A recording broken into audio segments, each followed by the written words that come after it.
Hello, and welcome back to our channel.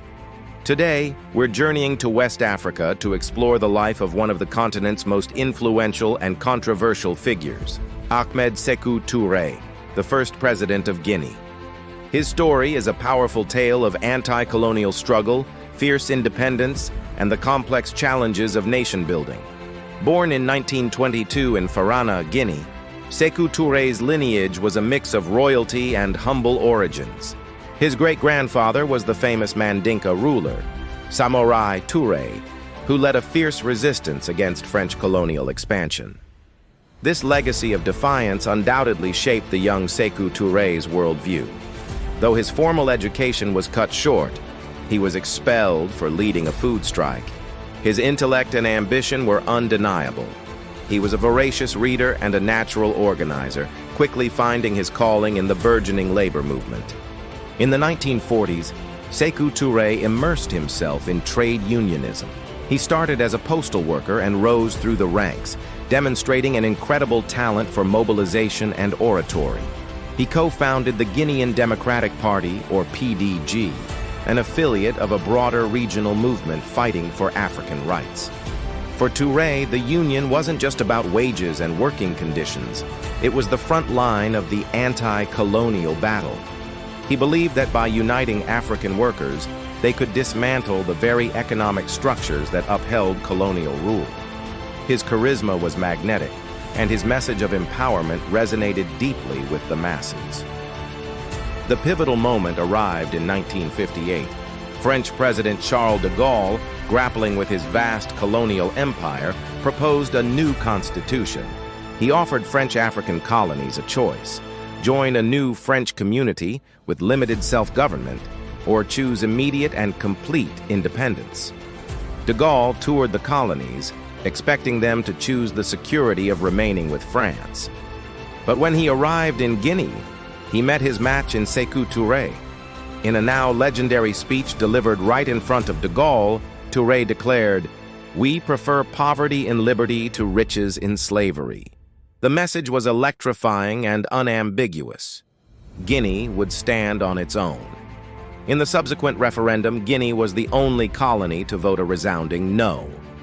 On October 2, 1958, Guinea declared its independence, and Ahmed Sékou Touré became its first president. The world watched as a new African nation was born out of sheer willpower. This bold act of defiance, however, came at a tremendous cost. A furious France immediately pulled out, taking everything with it.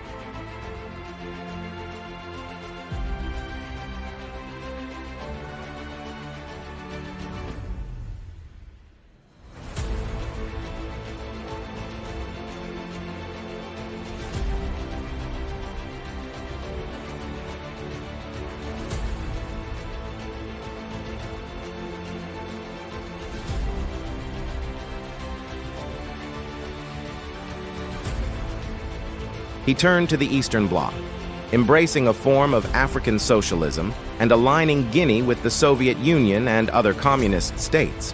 This move placed Guinea right in the middle of Cold War geopolitics.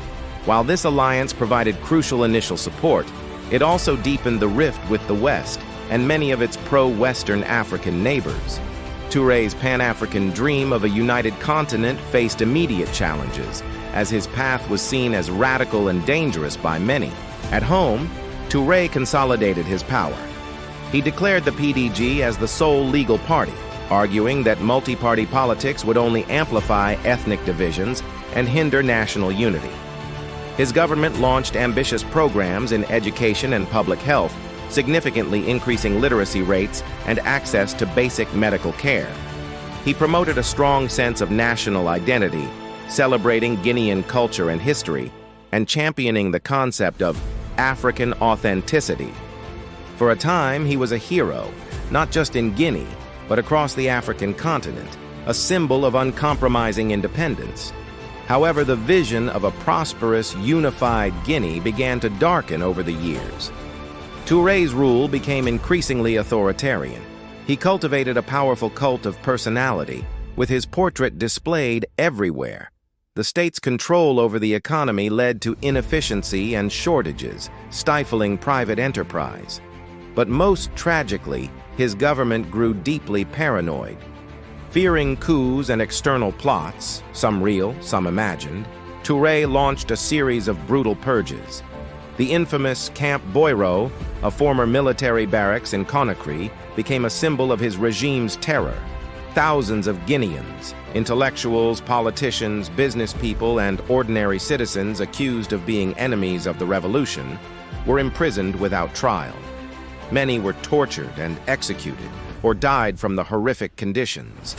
The Black Diet, a method of starving prisoners to death, became notorious. The dream of liberation had morphed into a nightmare of oppression for countless families. The paranoia extended to foreign relations. Touré frequently accused neighboring countries like Senegal and Ivory Coast of harboring dissidents and plotting to overthrow him. One of the most famous incidents was the 1970 Portuguese-led invasion, where mercenaries and Guinean dissidents attacked Conakry. While the invasion was real, it was used by Touré to justify an even more intense crackdown, eliminating any remaining political opposition. Many prominent figures, including former ministers who had fought alongside him for independence, were arrested and executed. By the late 1970s, Guinea's economy was in ruins, and the country was internationally isolated.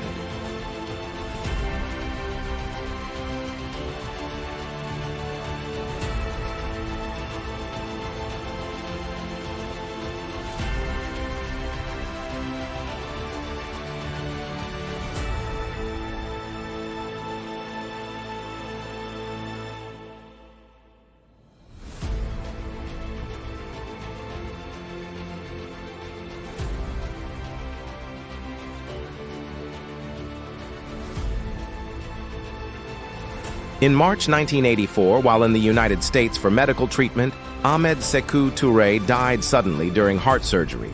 His death left a massive power vacuum. Just 1 week after his funeral, the military seized power in a bloodless coup, denouncing his regime's abuses and releasing thousands of political prisoners from Camp Boiro. The PDG's 26-year rule was over. Ahmed Sékou Touré's legacy is one of the most complex in modern African history. He was a genuine anti-colonial hero who courageously led his nation to freedom. His early defiance inspired a generation of Africans fighting for self-determination. Yet, he was also a dictator whose paranoia and intolerance led to immense suffering and the squandering of his country's potential. He is a stark reminder that the path from liberation to true freedom is fraught with peril, and that the heroes of one era can become the villains of another. His story forces us to ask difficult questions about power, ideology, and the heavy price of independence. Thank you so much for joining us on this deep dive into the life of Ahmed Sékou Touré. What are your thoughts on his complex legacy? Let us know in the comments below. If you found this video informative, please give it a thumbs up, and don't forget to subscribe and hit that notification bell for more stories from history. Until next time.